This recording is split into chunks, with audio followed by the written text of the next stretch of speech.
नमस्कार भाई और बहनों, आशा करता हूं आप सब लोग बहुत अच्छे हैं। दुनिया के साथ साथ भारतवर्ष भी एंटी चाइनीज सेंटिमेंट से बहुत बुरी तरीके से प्रभावित है। नेशनलिटी की सॉलिडरिटी को मेंटेन करने के लिए ऐसा सेंटिमेंट जरूरी है जहाँ पे सस्टेनेबिलिटी, सिक्योरिटी ये सारा बहुत मायने रखता है, अहम है। तो इस दृष्टिकोण से निश्चित रूप से अच्छा है।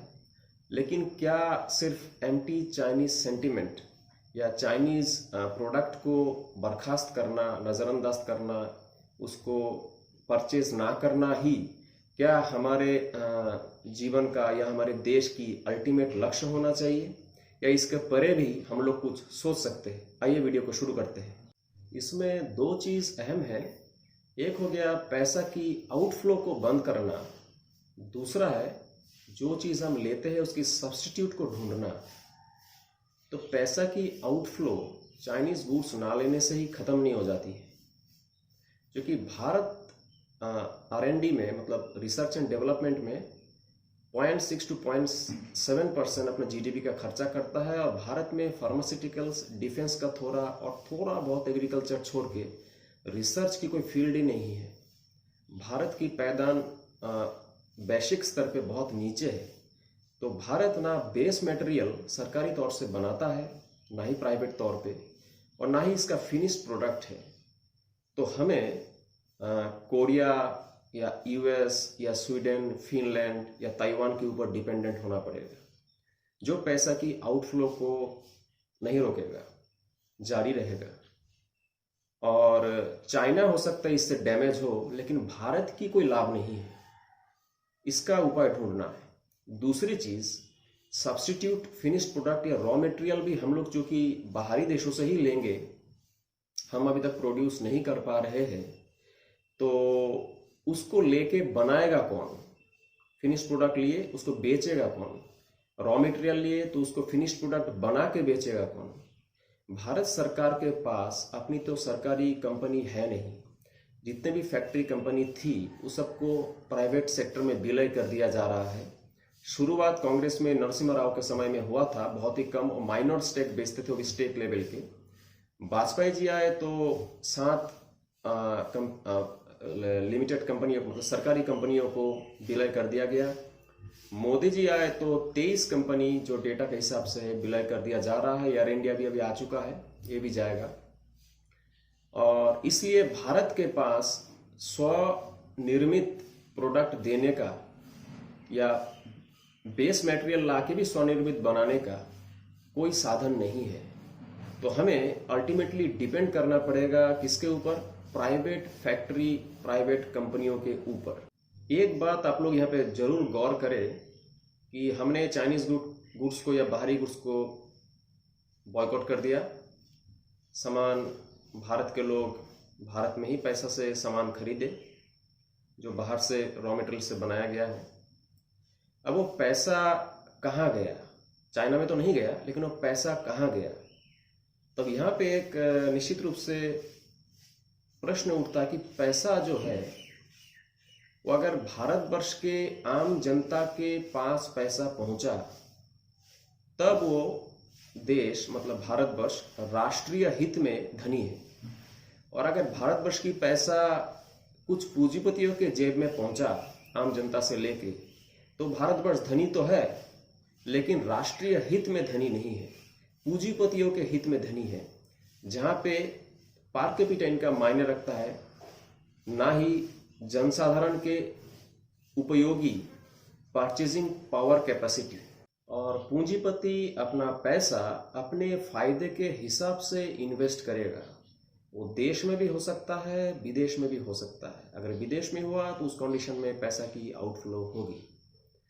दूसरी चीज हम लोग ये देखते हैं कि भारतवर्ष के बहुत सारे पूंजीपति देश के सरकार को चूना लगा के, सरकार मतलब आपको चूना लगा के, आपके पैसे को चूना लगा के विदेश में भाग चुका है। तो इसी तरीके से पूंजीपतियों की, जो कि उसकी मेन मोटो पैसा है, उसके रवैये पे, उसके बिजनेस के तरीके पे भरोसा करना बहुत ही बेवकूफ़ी होगी। ये हमें निश्चित रूप से भूलना नहीं चाहिए। दूसरी चीज़, अभी पूंजीपति ताक लगा के बैठे होंगे कि जैसे ही भारत में एंटी चाइनीज सेंटिमेंट बहुत ज़्यादा तीव्र हो, वो तुरंत भारतवर्ष की लोगो थमा के, भारतवर्ष के ऊपर सेंटिमेंट देकर एडवर्टाइजमेंट बना के आपको कोई सामान तराक से थमा दे और आप राष्ट्रीय सेंटिमेंट से विहब्बल होके, प्रभावित होके आप उस सामान को खरीद ले और अंदर मिलेगा आपको नथिंग, क्वालिटी जीरो। कुछ दिन पहले कुछ कंपनियां इसी तरीके से प्रोडक्ट बेच रही थी, विशेष करके इलेक्ट्रॉनिक मार्केट में चाइनीज गुड्स को ही भारतीय प्रोडक्ट के रूप में, जिसके अंदर कुछ भी नहीं था, ना ड्यूरेबिलिटी ना क्वालिटी। तो आप नेशनलिटी की सेंटिमेंट में आके अल्टीमेटली पूंजीपतियों की ट्रैप में ही फंसेंगे। तो पूंजीपति देश का हो या विदेश का कोई मायने नहीं रखता है। भारतवर्ष को गुलामी से जो छुड़ाया गया, राजनीतिक आज़ादी तो मिली लेकिन आर्थिक आज़ादी नहीं मिली और आज भी नहीं है। इसका कारण ये है कि भारतवर्ष परिचालित हो रहा है पूंजीपतियों की तरीके से, पूंजीपतियों की पैसों से। तो हमें क्या करना चाहिए? एज ए कंज्यूमर हमेशा उसके लिए संभव नहीं है कि वो अपने जीवन से एक बहुत ही महत्वपूर्ण चीज़ को हठात गायब कर दे।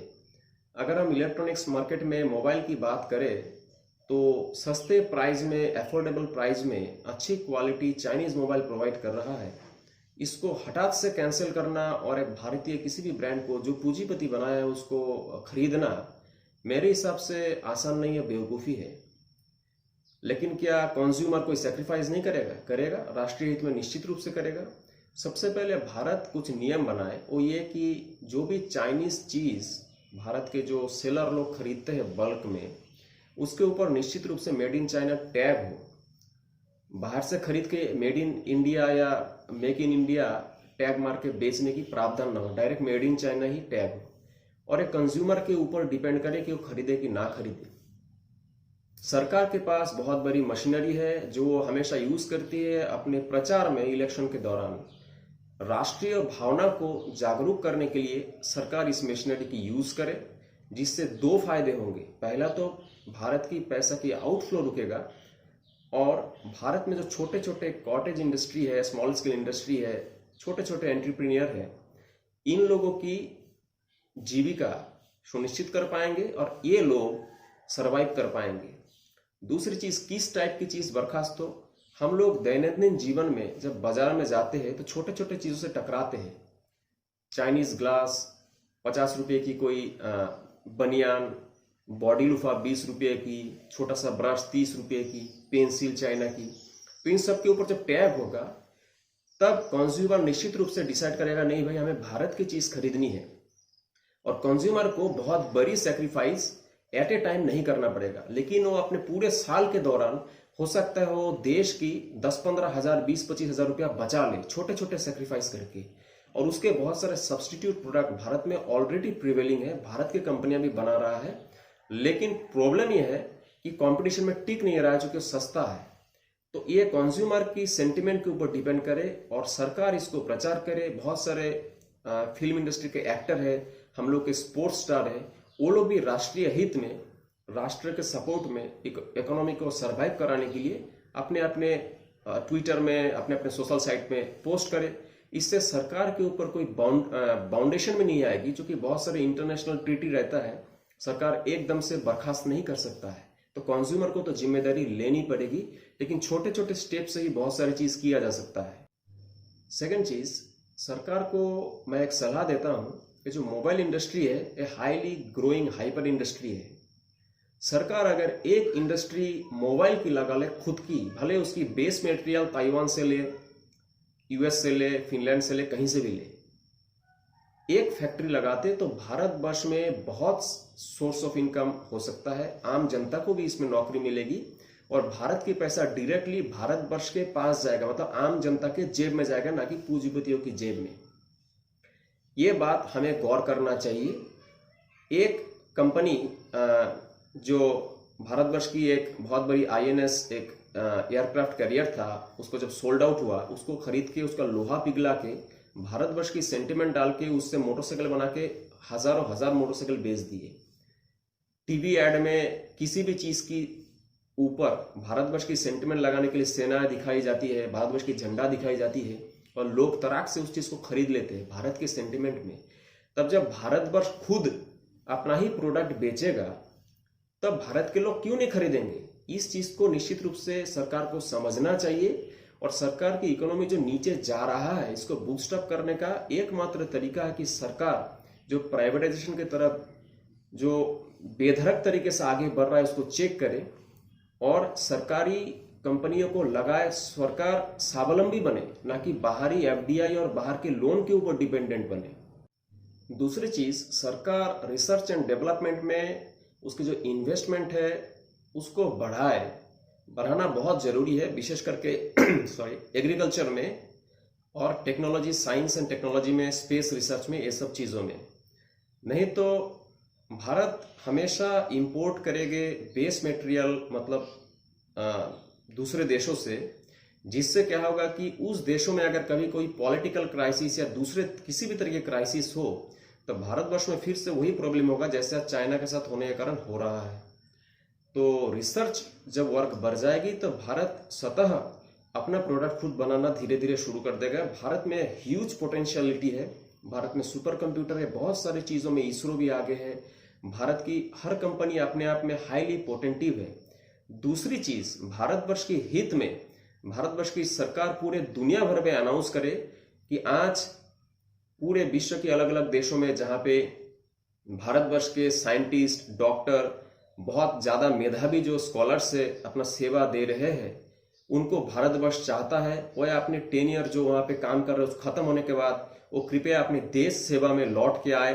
भारतवर्ष को उन लोगों की जरूरत है और उन लोगों की क्वालिटी की यूटिलाइज करे। वो लोग देश में आए, भारतवर्ष ऐसे स्कीम बनाए, उन लोगों की बोर्ड बनाए और भारतवर्ष की आम जनता की जो लाइफस्टाइल है उसको जड़ से सुधारने की चेष्टा करे ताकि भारत रियली डेवलप हो। भारतवर्ष की जनता की सामाजिक, आर्थिक, शैक्षणिक, आध्यात्मिक जितने भी आयाम है बहुआयामी उन्नति हो और ये जो बॉयकॉट है ये बॉयकॉट दूरगामी दृष्टिकोण से हम लोग को लाभान्वित करे, ना ही इस बॉयकॉट की फायदा कुछ संख्यक लोग ले जाए और हम लोग जहां थे वहीं पड़े रहे सिर्फ नेशनलिटी के नाम से। इस बात को आप लोग याद रखिएगा। अगर ये वीडियो आपको अच्छा लगे तो मैं चाहूंगा वीडियो को लाइक करें, शेयर करें और चैनल को सब्सक्राइब भी करें। आपका दिन शुभ हो।